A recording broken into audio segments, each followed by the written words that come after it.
Hey everyone, my name is Rooster and welcome back to Mechabellum. In today's video, I've got a exciting game for you guys where I believe my opponent made some very clever moves, and sometimes you have to just admit when you get outplayed. Now, as for the starting packs, I think Rhino spec here looks the best. Lots of hit points, steel balls and arcs are great.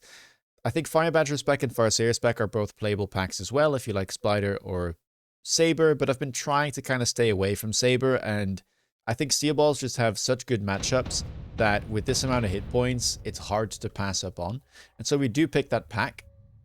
We get the Rhino, of course, on round 4. Either it's 300 credits or we can maybe make a tempo play with it. We'll have to see. Now, my opponent here, you might think it's B-Man, but it is not. It's actually someone known, I believe, as B-Man Slayer. A very strong 201 player as well, but we don't see him on ladder all that often. But when he makes a comeback, it's always exciting.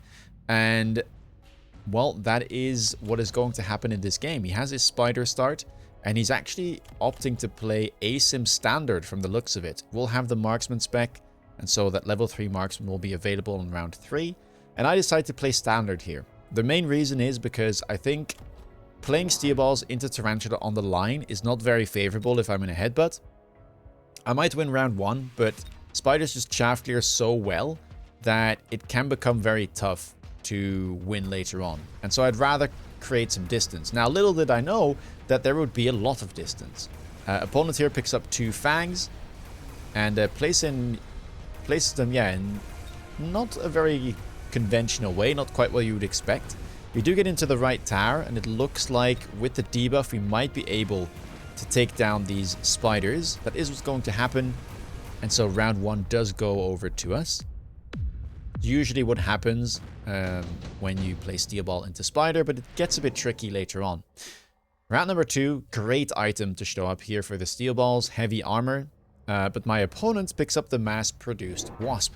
And I have to say I kind of just skipped over this card because I saw the heavy armor and I thought, okay, that is quite something. I think maybe I thought a little bit about advanced missile device spec, but I definitely did not think about the mass-produced wasp. And yes, suddenly there is going to be 3 packs of wasps on the field. And currently I don't have any anti-air, and I definitely won't be buying Mustangs this round. So we'll have to see if I'll buy some Fangs. I think buying some Fangs is logical because, well, you need like some anti-air in case Phoenix shows up, but it's not very common considering my opponent has that Marksman available. We see it on the middle of the board there, or well, the middle of the board. Right next to the tower, I guess, in the middle of the Tarantulas. And we get the heavy armor for the left Steel Balls. Could have maybe put them on the right ones, since these are about to level. That was something I could have looked at. Normally, I should probably do that. And here I just decide to buy triple chaff, 1 Fang, 2 Crawlers. Which is quite a common play, but yeah, don't think that will be able to deal with all of these wasps. I do have some late Fangs coming in, but with the Marksman available now, that will do a lot of damage to those Steel Balls. And yeah, I think we're just a little bit doomed this round. And with this many wasps already, I kind of have no other option but to go for something like Mustang. Forte A obviously could work as well, but when it's mass-produced wasp and these only cost 100, that is, I don't think, a great play. And so it kind of has to be the Mustang. Mustang will be useful as well against things like Fangs, shielded Fangs, loose formation Crawlers. So it's not all bad, and we do get a good item for it here in the laser sight. And yeah, Mustangs are unlocked. We go double Stang, and we give one of the Stangs the item. I decided to play on the left side here. I'm not too worried about the right side. We could just level this tower and kind of leave it be and hope that we win the left and then can collapse onto the wasps on the right side. My opponent looks like also went for the laser sight. We'll have to see where that goes. Could throw it onto a Tarantula. Yeah, that is what he does. And then decides to buy another Tarantula now on the right side to kind of prevent maybe a cheeky debuff. Stormcaller, I think, might have been able to get the tower. And there's a Marksman behind the tower now as well. It's kind of hiding, but he is there. I don't care too much about this, I guess. I decided to sell out of my Steel Ball on the right. since it was kind of dying, and instead we buy another Fang pack on the right to hopefully be able to beat these wasps.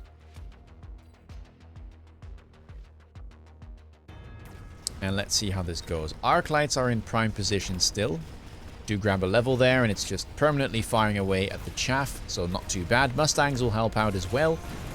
And yeah, all that we need is for these Mustangs to kill those pesky wasps and allow the steel balls to get in, but it looks like that won't be possible, and the tarantulas now are sitting quite safe in the back line. And will they level up is the question. I think they just might. Arclight there just went down. It's level 2, so it's worth a lot of experience. Yeah, you can see the golden glow on the tarantula there, signifying that it has leveled, and the other one too. So now things are getting a bit scary, and I need some front line for my Stangs. The most logical thing would probably be something like Fortress, but Fortress in Standard I'm not quite sure about. We do get some options here. Now Fire Badger could be alright. Scorpion I'm not a big fan of. It could be okay into the Fire Badgers, but I generally don't like it, especially into something like Spider Mines. I believe that it can struggle a lot.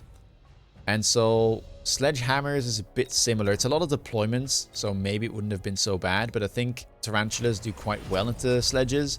So instead I'll just pick up the Farseer, as it's got a lot of levels for this early, and it should be able to do relatively well. We also do have access to our Rhino. I decided to sell out of the steel balls because they're not really getting in anymore. And we can transfer the item onto the Rhino.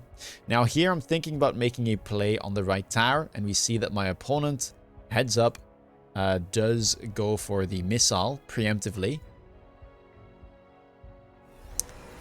I decided to pick up the range here on the Mustangs just to keep them safe. And basically this is a bit of a stalling turn for me. I know that I might not be able to kill the tarantulas, but I'm just kind of hoping that the Farseer will be able to do enough.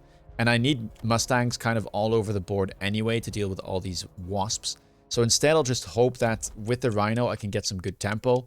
I decide to move the Rhino back since it has armor, and I might be able to get more uses out of it if it's back here than if it's on the line where it could get insta-locked next turn. Happens that this is not the worst play since my opponent goes for one Badger on the flank. And left side is kind of looking the same now. Arclights are chipping away at the chaff. Wasps will also start going down now as the Mustangs get their sights on them. And let's see how much this Farseer can do. Mustang still trying to get through some of these fangs, and sadly there is this level 3 marksman in the mix, and that is doing a lot of damage to my Farseer, so it will end up falling. And with one tarantula left, that's going to farm like crazy. And yeah, the downside of that Farseer is it's worth so much experience that the tarantula just leveled again. And now things are getting real scary, and I'm starting to think, okay, I might need a Melter here. I don't always like Melter into Spider, but if it gets a level, it can sometimes just kind of out-tank. And even though it's not great against Spider Mines, I do already have some Mustangs and some Arclights, so I might be able to get rid of the mines without them being too much of a problem. Barrier shows up. Fantastic item there for a giant, and then my plan is kind of solidified, I would say. I sell out of the Farseer, gives a lot of money, and that allows me to buy one Melter, if I want even two, and even grab range on it as well. I'll leave the Rhino where it is for now. I mean, I sold the Farseer, and it's not too bad against this Fire Badger pack. Opponent decided to range the Fire Badgers as well. So it seems like he's committed to keeping them on the board. And we decide to range our melting points. I buy a second one. And those are the two scariest things on the board right now. I'm not too concerned about the level 1s, but the level 2 and the level 3 are definitely a menace. I might even consider buying something like a Vulcan here at some point. I'm not sure that I want to range my Arclights. We'll have to see. Maybe the unit drop can give us something. Yeah, Badgers here do kill some of my Mustang. It's not perfect positioning, but I wasn't necessarily expecting this to show up. And yeah, we do get rid of it. The tower is very open currently, but my opponent is not the fastest, so he can't really capitalize on it. Lucky for me. So we don't get debuffed from the looks of it, and the Rhino should be able to get in on time and kind of tank for these Mustangs. Let's see how it goes on the left side. We're kind of struggling still, it looks like. Some chaff getting in and the Mustangs getting stuck. Melters will lock on here. Obviously, the Mustangs have less range than those Melters, so they do get in front. But Melter is now locked on, and we get rid of at least one Tarantula. Only the Marksman left. And it's lucky for us, still busy killing a Mustang, and so we will come out ahead on this turn. It looks like we're kind of stabilizing here.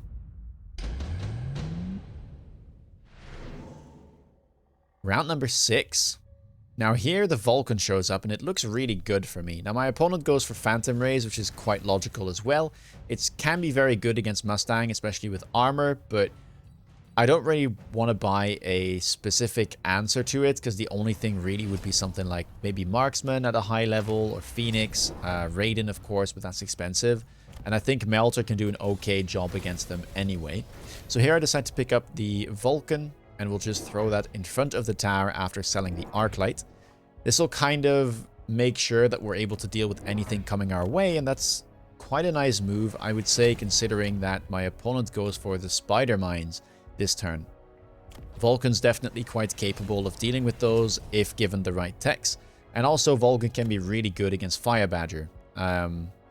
If the Melter only has to deal with like one mid-sized unit, I think it's fine, but if it would have to deal with both the Badgers and the Phantoms, it might be a bit much, so getting a counter for those is quite logical as well. We grab a level here on the Rhino. I decide to miss all the crawlers because I want to try and get back into the main action as fast as possible.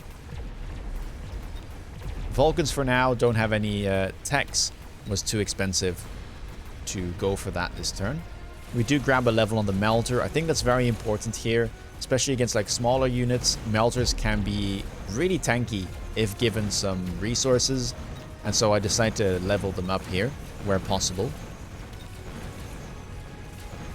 Looks like we are stuck a little bit though on these units, and the mines are starting to go in. Lucky we managed to get rid of them, and some of them explode their brothers, so it's not too bad. Tower is kind of scarily open though, and yeah, more mines are starting to spawn now. Doesn't look too good. Yeah, we're getting overwhelmed, and the Melters will go down, so that should mean tower debuff for my opponent. And Tarantula's grabbing even more levels now, all of them ready to level on the left, all of them ready to level on the right side as well. And I take a sizable amount of damage here, going down to 2.1k. Now round number 7, I wasn't too happy with this. Orbital Javelin shows up, and my opponent doesn't take too long to think about this one. He has a bunch of giants to hit. Now I can kind of save most of them. These Vulcans at level 2 are able to just tank them by default. And the Melters, as long as I grab the first defense enhancement, will be able to tank them as well. So that's what we do. We level our Melter, and we should take the defense enhancement. I decide to not go for Javelin. Maybe I should have. I think I can hit like a pretty good target here, getting rid of this like one spider. I think that's probably what I should have done. Also, I decide to sell out of my Rhino, and then I think I make maybe a bit of a mistake giving the heavy armor to my Melter instead of the Vulcan, because I think if I give it to the Vulcan, it might be able to survive the Jav. Although I say that. No, I think it should be able to. But yeah, we do take the defense enhancement.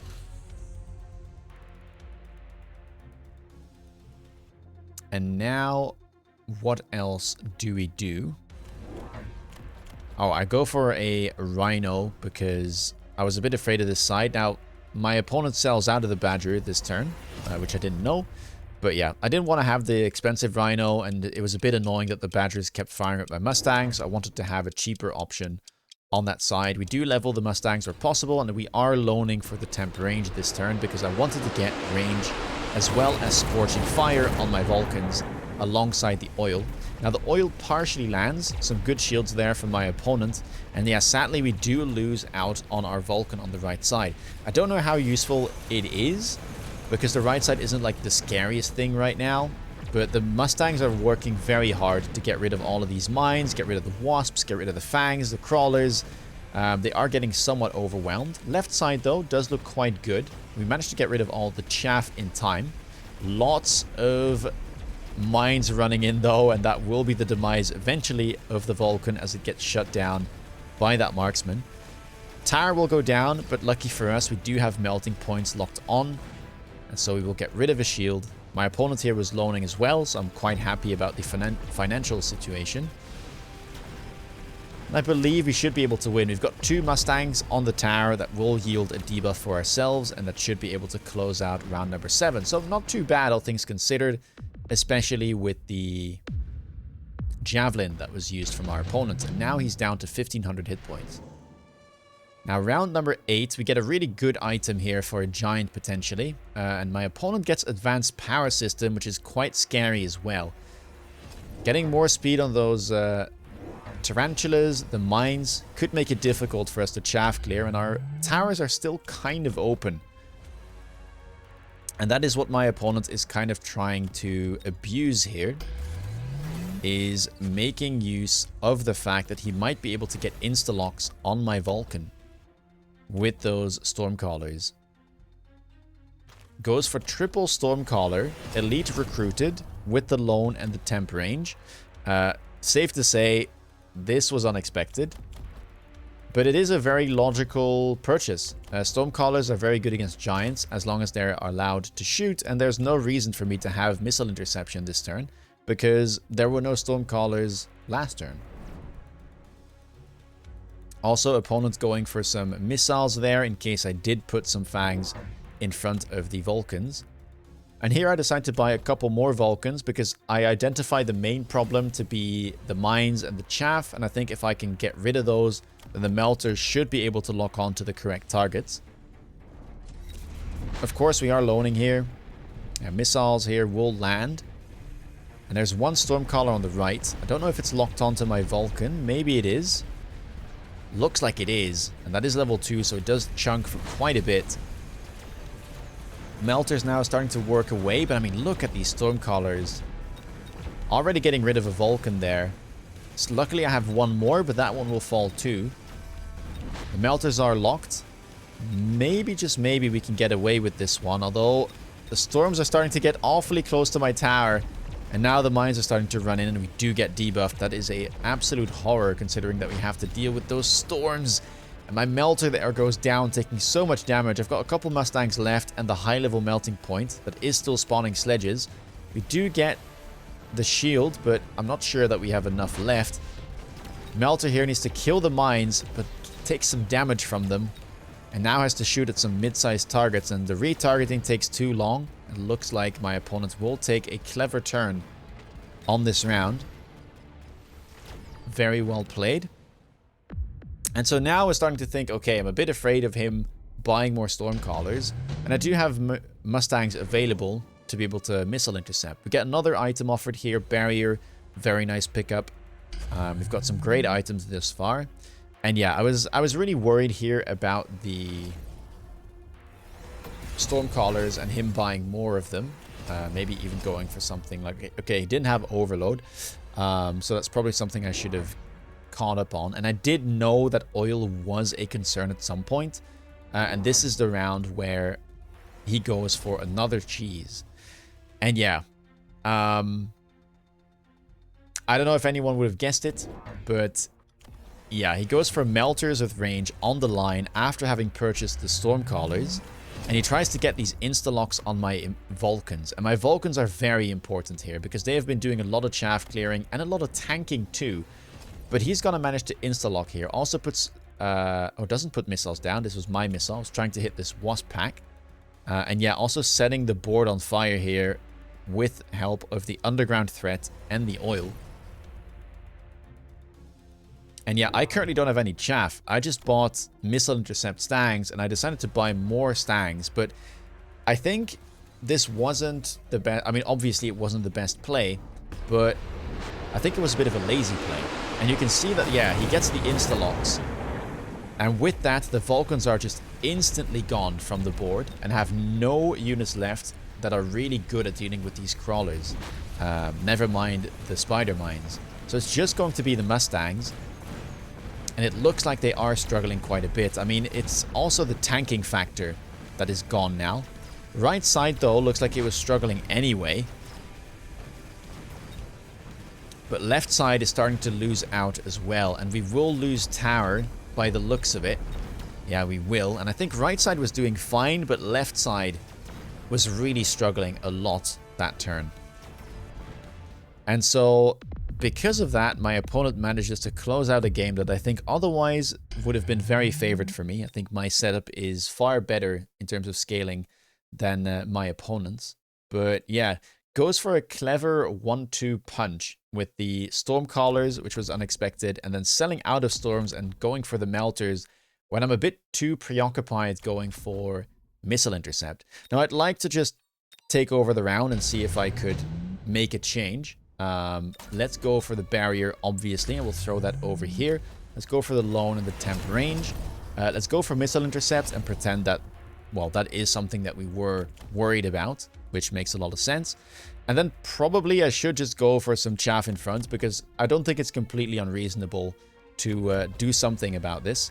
I could maybe go for like a distraction crawler beacon. That could be something. Just kind of running that around here. And then maybe another crawler somewhere here. I wanted to try and miss all this, but I think first I should kind of finish my turn to be able to see what we can do. I did not shield on this side. I think that was somewhat predictable as well, considering that I did use the oil not too unrecently. And whenever you have Vulcans and your opponent is kind of looking for cheeses, that is something that you have to pay attention to. So let's say that it is the best case scenario and I'm just adding some chaff in front of my units. We do have the temp range, and I think levels here would not be the worst. Doesn't allow me to get a level on the other. I think I could sell this because you can't really spawn something in. It would struggle a lot. And then I think we might just level this guy since it does benefit from the armor. And then that should be the round. I guess we could try and missile this just like we did. And then that should be it. I was pretty healthy here, so using all my money is not necessarily the most logical thing.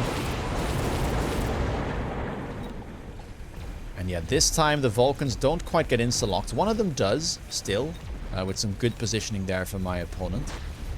But I think this is as reasonable as you could get. I mean, this is even with a little bit of hindsight. So we'll see like how good the play is if he doesn't get the insta-locks and how well the Vulcans can perform. But we are kind of struggling still, and we can't really get an insta-lock on the Melters. But right side is not collapsing as fast, and this time right side is winning. Left side still looks to be losing in the end. Well, I say that. Yeah, we do get debuff. And is that even enough?